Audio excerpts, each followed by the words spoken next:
भारत के अपने पड़ोसी देश श्रीलंका से रिश्ते वैसे तो सामान्य रहे हैं, लेकिन पिछले कुछ सालों में चीन के वहां निवेश करने के बाद इन रिश्तों की गर्माहट कम हुई है।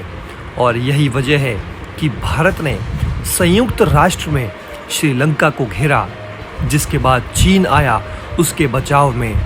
क्या है ये मामला, इसके बारे में आपको बताएंगे। लेकिन दोस्तों, हम अपना वीडियो शुरू करें इससे पहले सरहद पर खड़े हमारे भारतीय जवानों की हौसला अफजाई के लिए कमेंट बॉक्स में जय जवान और जय हिंद ज़रूर लिखें।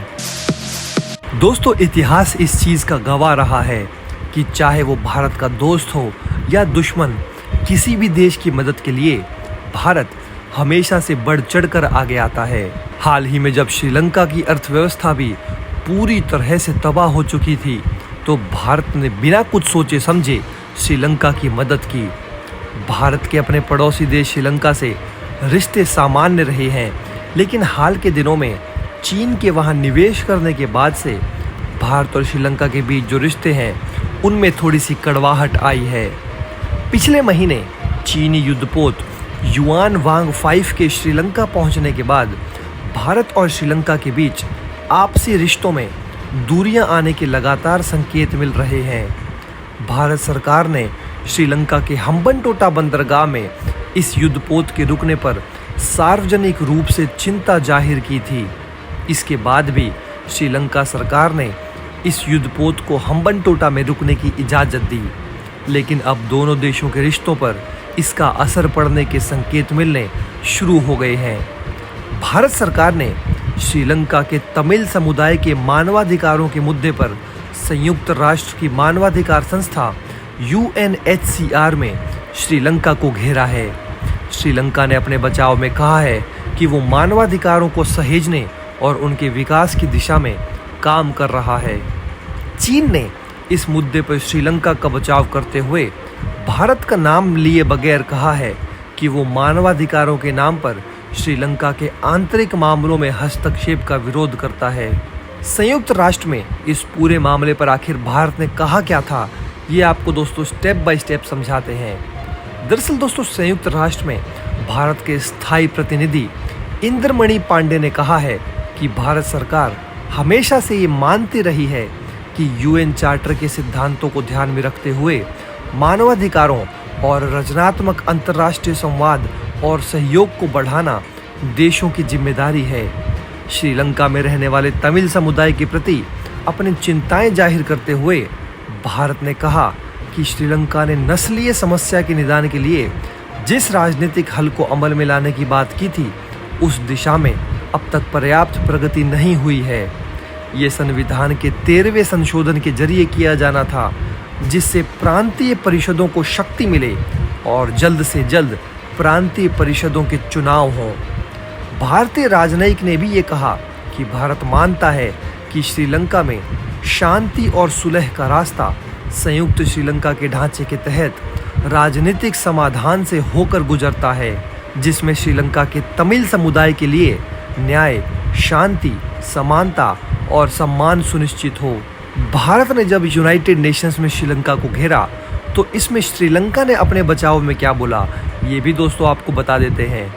दरअसल दोस्तों, श्रीलंका के विदेश मंत्री MUM अली सबरी ने UNHCR में कहा कि उनकी सरकार मानवाधिकारों के संरक्षण की दिशा में काम कर रही है। उन्होंने कहा कि तमाम चुनौतियों के बावजूद श्रीलंका स्वतंत्र लोकतांत्रिक संस्थाओं के जरिए मानवाधिकारों के संरक्षण और सुलह की दिशा में आंकी जा सकने वाली प्रगति करने के लिए समर्पित है।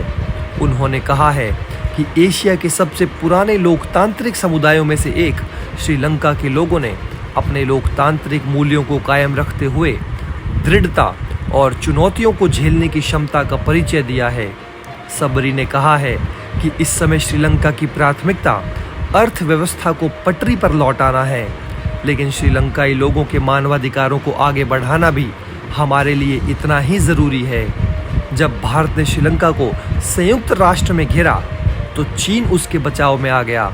संयुक्त राष्ट्र में चीन के स्थायी प्रतिनिधि चेन शू ने UNHCR में दिए अपने बयान को ट्विटर पर साझा करते हुए लिखा है मैंने श्रीलंका की संप्रभुता और स्वतंत्रता की सुरक्षा के लिए अपना मजबूत समर्थन जाहिर किया है।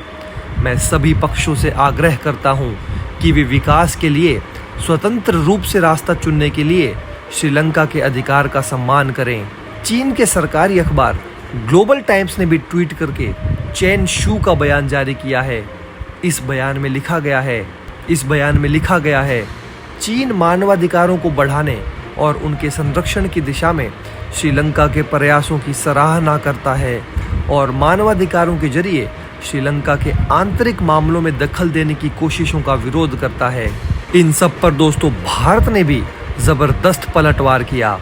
भारत और श्रीलंका के रिश्तों पर नजर रखने वाले विश्लेषक भारत की इस प्रतिक्रिया को बेहद दिलचस्पी से देख रहे हैं, क्योंकि इसी बयान में भारत ने ये भी कहा है कि श्रीलंका के मौजूदा संकट ने ऋण आधारित अर्थव्यवस्था की सीमाओं को उजागर कर दिया है और जीवन स्तर पर इसके असर को भी सामने ला दिया है।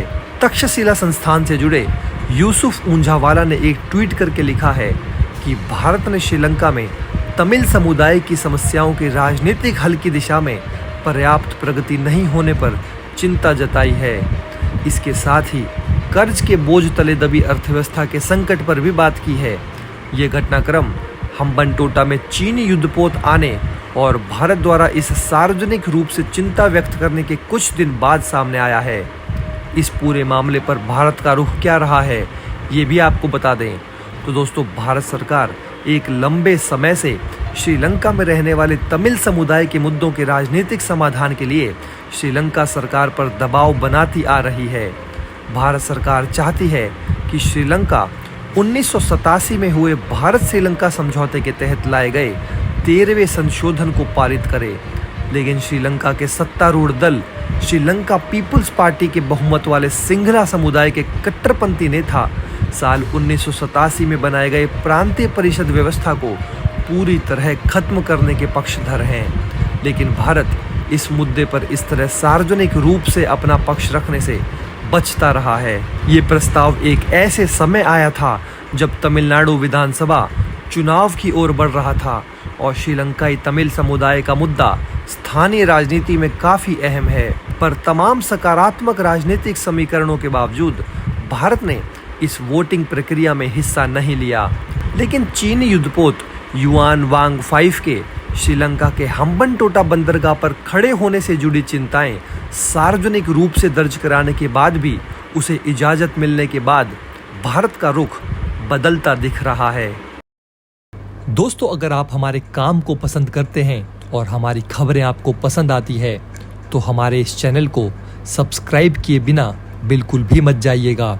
हमारे इस उभरते हुए चैनल को सपोर्ट कीजिए और आपका एक एक सब्सक्राइब हमारे लिए बहुत मायने रखता है।